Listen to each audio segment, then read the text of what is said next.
Good morning, good morning, good morning.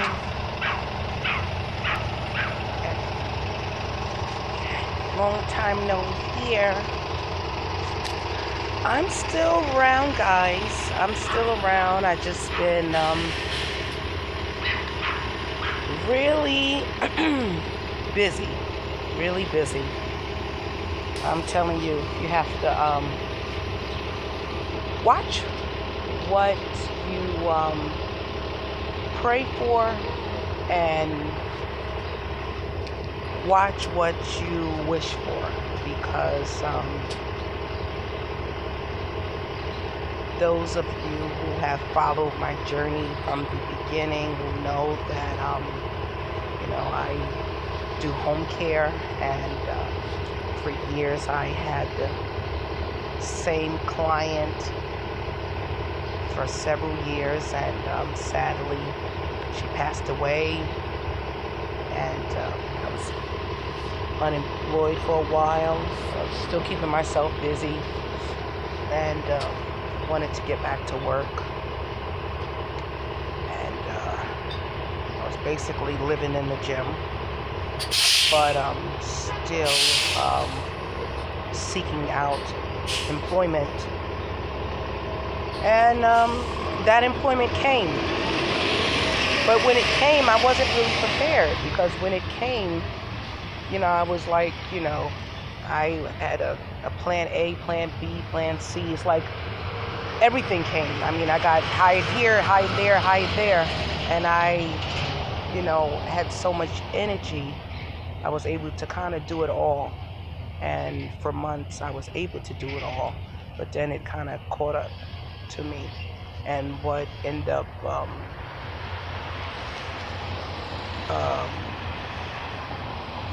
failing, I guess if that's the word, is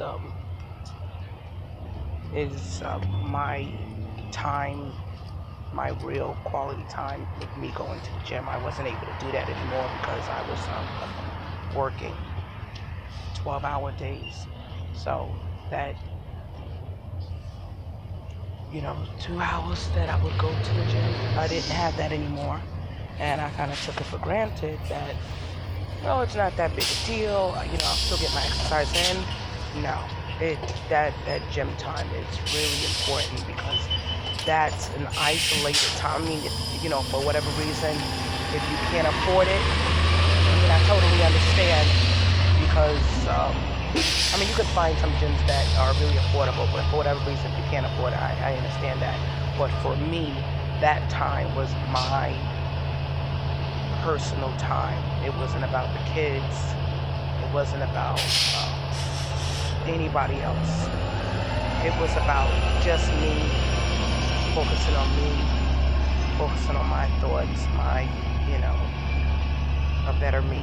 And it was like sort of like my therapy. And I took it for granted. And I took on the jobs, and with all the working, and just assuming, oh, well, I'll get my steps in and that's good enough. And yeah, I got my steps in, but it wasn't enough. And because I was working so much, I wasn't meal prepping.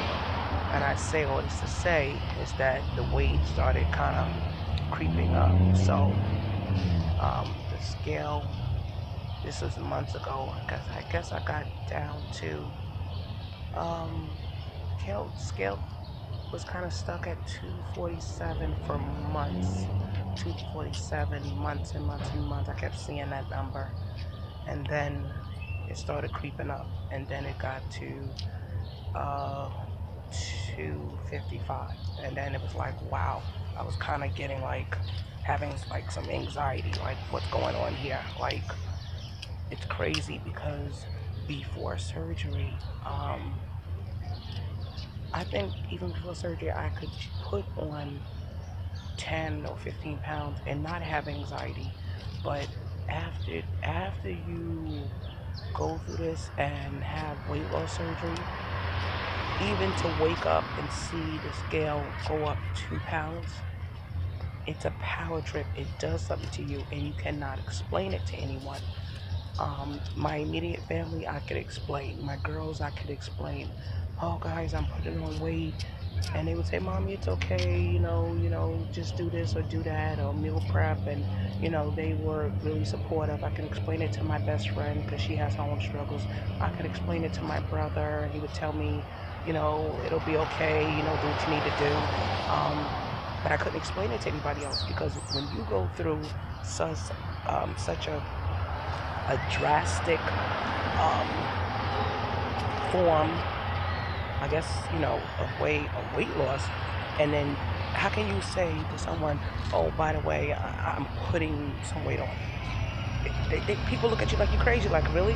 You're not supposed to ever be putting on anything. If anything, for the rest of your life, you're supposed to be losing weight, and that's what they think. They don't know that in real life, that's not true. That's not true. So that really kind of scared me. It really, really did. So I had to really just get back on track. And one of my jobs, they were asking me to do more time, and I said, I just can't do it. I can't do it. So it worked out where that job ended, and so now I'm able to get back in the gym. And I said, you know what, God has a way of working things out, you know. But thinking about getting back into my videos, that's a part of keeping me consistent. Because when I was being consistent, I noticed that scale was consistent as well. But I'm down 7 pounds now, and I think I'm on the right track. Okay, guys, just a quick check-in.